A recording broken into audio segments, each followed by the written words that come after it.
Once your soap is out of the molds, what do you do with your soap? I know I've talked a lot about the curing process, 4 to 6 weeks, but I haven't really gone over what curing is and why you need to do it for your soap. Is it dangerous if your soap doesn't cure? We're gonna go over all of these little things right here in this video. So let's say that your soaps are freshly out of the molds and a family member of yours doesn't know anything about the curing process, or perhaps think that your soap is ready to be used and just grabs it after the 24 hours and start using it on their body. Is it dangerous? Do you need to be worried about this? No. Everyone's going to be fine, but this soap will be more drying to your skin and it just won't work as well as a moisturizer, which is a huge part of why we make soap. So just know that if you don't wait at least 4 to 6 weeks, then your soap will be more drying to your skin and you may not be happy with the soap that you created. And you may even be like, oh, I just did this wrong, or I messed up in some way. No, you may just need a little bit more time to let the soap sit.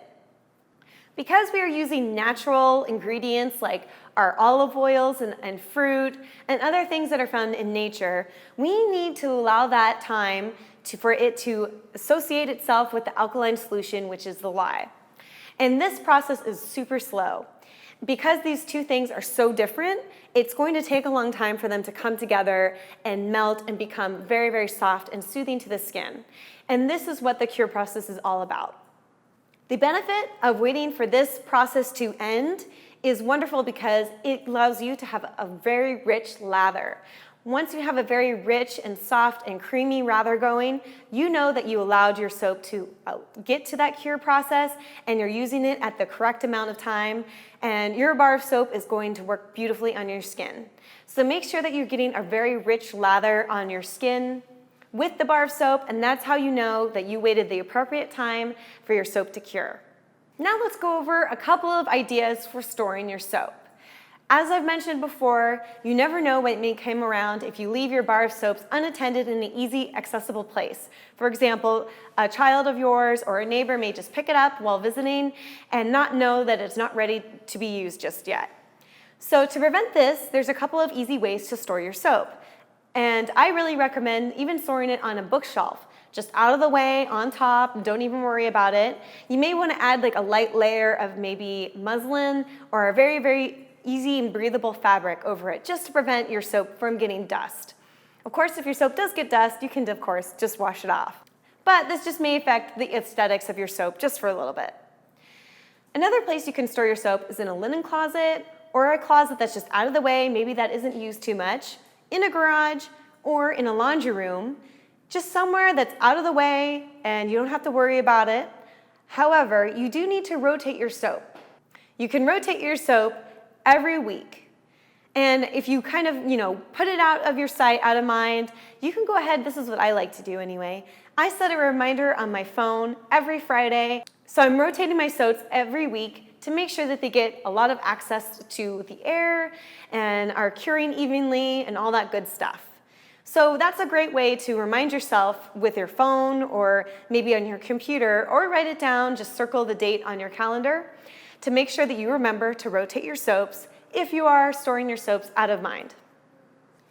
Once you get to a really advanced level of soaping, you may want to do a couple batches at a time. Perhaps take the whole day to create, 6 months worth of soap or more. Perhaps you're doing a rose-scented soap along with a lemon bar soap, right?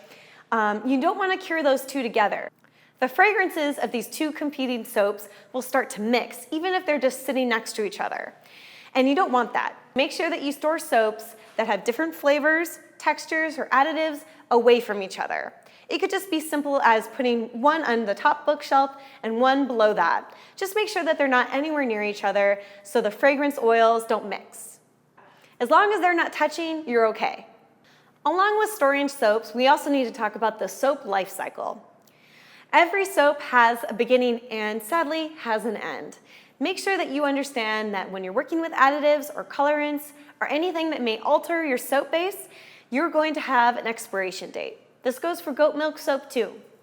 So be aware that you want to use your soap, so don't save them or anything like that. You want to use them as much as possible so you don't have to throw away an awful expired soap. That's just very sad and everyone hates that. The average amount of a life cycle for a soap is about 3 months. If you're adding fruit or fresh herbs into your soap, it's going to be less than that. So just make sure that you know what you're doing with your soaps, what you're adding to it, and how it's going to adjust the life cycle of your soap. And of course, make sure to throw away any soap after 3 months if it's not sold, if you're selling it on your website. You don't want to sell damaged or expired products to your customer base. That won't bode well for you or anyone else that's buying from you. Perhaps you just added a plain bar of soap that had a fragrance, and you noticed one day that your fragrance oil isn't there anymore, but your bar of soap seems to be working just fine. And that's okay. Just because the fragrance of your soap may have gone away doesn't mean that it's necessarily expired. So for example, if you lose the fragrance after 1 month of a use of a plain bar, just know that maybe next time add a little bit more of the fragrance oil, but it's still totally usable. Now we're going to be talking about a little bit about coloring and adding coloring to your soap. As I mentioned before, we're not going to be using any type of baking coloring for our soaps. That's no good. But there are plenty of other options out there for you soapers to add some life to your soap.